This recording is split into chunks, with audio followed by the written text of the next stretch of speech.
All right, hello. We are here at Moonwake Coffee Roasters. I'm here with Ming, and this is a coffee we just released on our limited release, and it is a really amazing coffee. And what I wanted to do today is for us to open this up on camera and for us to brew and taste together with the roaster. So yeah, that is the plan for this video. Very, very fun. But yeah, let's talk a little bit about this coffee. Yeah, absolutely. So this is a really exciting release. We've been working with CGLE quite a bit this past month and a half or so.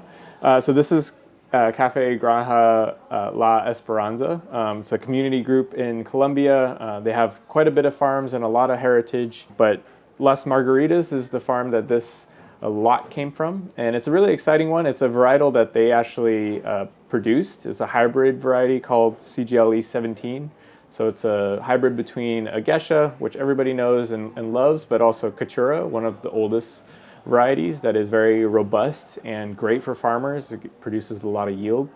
They found a really interesting way to create a hybrid plant with these that has excellent qualities from both, but also just some unique flavors. So we found it really, really interesting. We roasted it really light and tried to make a really transparent presentation of what this, lot and this kind of variety and terroir is really like. And yeah, we're super excited to have it on X Bloom. I think it's a great one to have daily, but also it showcases the ability for this machine to brew also really delicate and really interesting washed coffees such as this. Yeah, well, let's go ahead and open it up and taste. And for those of you who picked up this coffee, this is something you can do alongside us.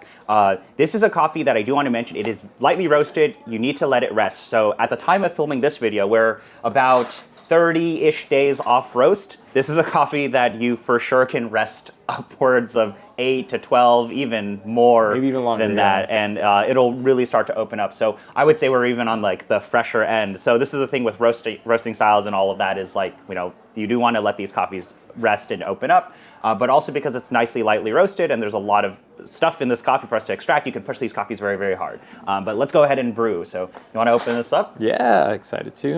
All right. So I'm gonna rip this open here and then grab one of these packs. It does smell really nice. Wow. Yeah, you can already smell it through the packaging. Yeah. Got the card, the recipe. So we got notes like honeysuckle, kumquat, and matcha. Oh yeah. Oh, that's really nice. You can kind of already get some citrus-like notes from it. All right. Smells nice. Yeah. It's floral. Yeah. Wow. Oh yeah, definitely can get it. You can get some of like the tea aspects too. Yeah, we definitely can push this coffee really hard. So we're doing a 5 pour, starting at a higher temperature, decreasing the temperature throughout, but really trying to push it as much as we can to get all those interesting flavors out. Yeah, this is also 50 on the grind size, which is on the finer end. So this is a coffee that you really, really can push. Already smelling a lot of like tea, florals. What was interesting about this coffee is as you taste it is you really will kind of get this effect of the hybrid. Like you'll really be able to experience like this is what Gesha has, this is what Caturra has. Already I'm starting like this level of florality that you'll get out of Gesha.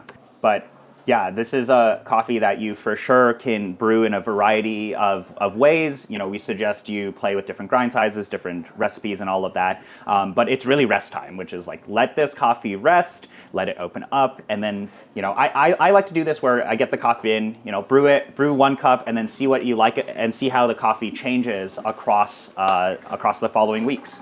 Yeah, definitely suggest starting at the 4-week mark.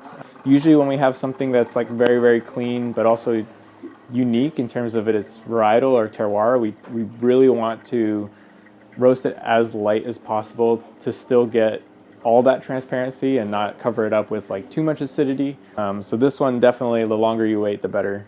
All right, this is wrapping up. So it is a long brew time. You can push these coffees really, really hard, but we'll give it a taste and we'll let you know what we think. But yeah, I really like coffees like this because they're so expressive and there's so many layers. Like the recipe really is something that you can play around with. When you have high quality coffees like this, you really can see like how does recipe A, B, and C, impact the cup. Definitely, you can push the acidity higher if you want a faster brew time.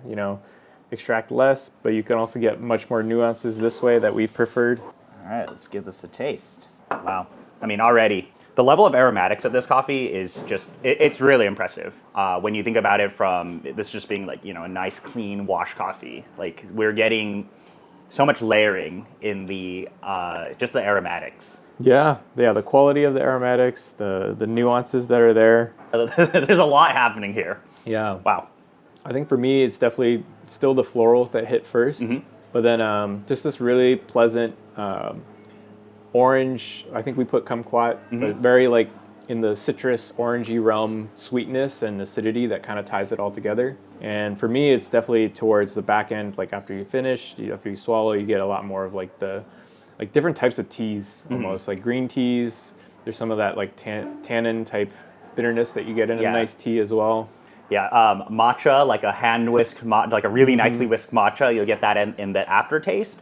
But it's a clean, really clean finish. First thing you experience is this like punched in the face with florals, but they're super clean and defined, like very well articulated florals. Below, that citrus acidity. What's interesting about this is I think this is really where this hybrid varietal is coming in, where you're getting this level of florality that you're getting from Gesha. And then like in my experience, I've had these Katuras that are like have this really nice structured acidity, and we get the citrus in here. So we're really tasting varietal, like farming, excellence in farming, right? We're getting this really interesting varietal with this amazing clean processing on top of that. So you're really getting there's so much articulation, so many layers in this coffee.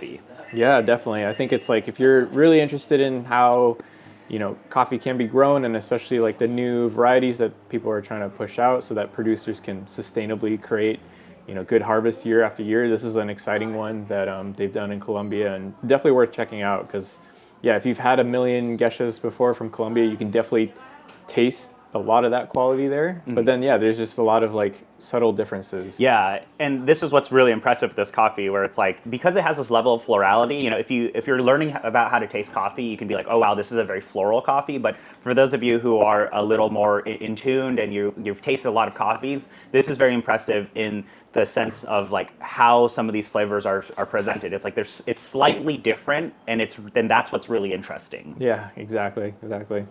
Everything in this cup is incredibly it's incredibly harmonious. Like the florality is tied to the acidity, it's tied to this tea component, and then it's tied to this really nice, like clean, sweet finish that's like on my tongue, lingering like a sweet tea. If that makes sense. Yeah, definitely. I think like a lot of that is also from our recipe. This longer brew time, longer contact time we do find gives us that really nice mouthfeel that lingers on the palate.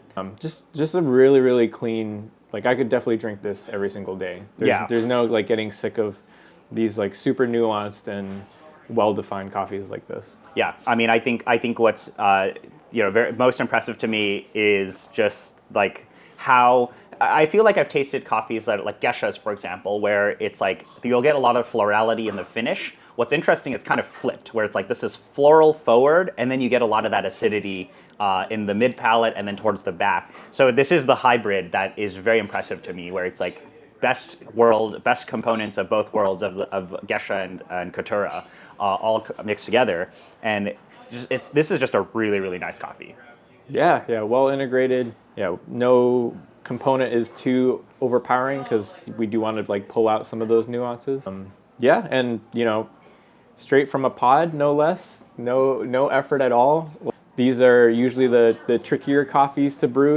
They can be producing a lot of fines. They can clog your filter if you're doing this manually, but you could be as groggy as a Sunday morning, and you could throw this in the machine and it will produce something like this, which is incredible. But definitely for this coffee, we suggest you let it rest and see how it evolves across the coming weeks.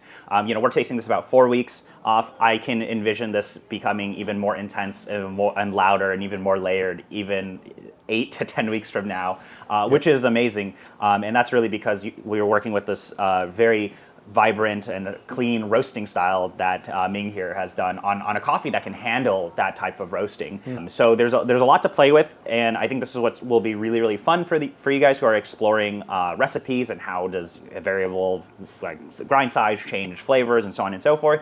But definitely would recommend you just use the recipe that comes with the pods here, and taste it, see how you like it, and then feel free to make any sort of adjustments later on. But I do think rest time for this coffee is going to be the biggest impact in your experience with this coffee. Yeah, 100%. And I can definitely also taste like these flavors are going to get like more and more defined as we go in time. But seems like 4 weeks should be an excellent point to get started. And you know, starting with a default recipe should really get you in a good spot right off the bat and kind of allow you to get all the different notes that are there and see how you want to play with it. If you want to boost more of the sweetness and acidity, or you want really to just focus on like the florals or the clarity of separating every flavor. Very good coffee to play around with. Yeah, but this coffee's tasting fantastic. As always, you know, let the coffees cool before you taste. Yeah, but this is what we wanted to put out today. So this is CGLE17 Las Margaritas, roasted by Moonwake Coffee Roasters. And want to thank you guys so much for spending the time to watch this video. If you have any questions on the coffee or on anything else, feel free to reach out. But otherwise, yeah, this is an amazing coffee, and we hope you all enjoy it. There's only so much of it available, so get it while it lasts. But yeah, thank you guys, and we'll see you around. Yeah, thank you guys. Bye.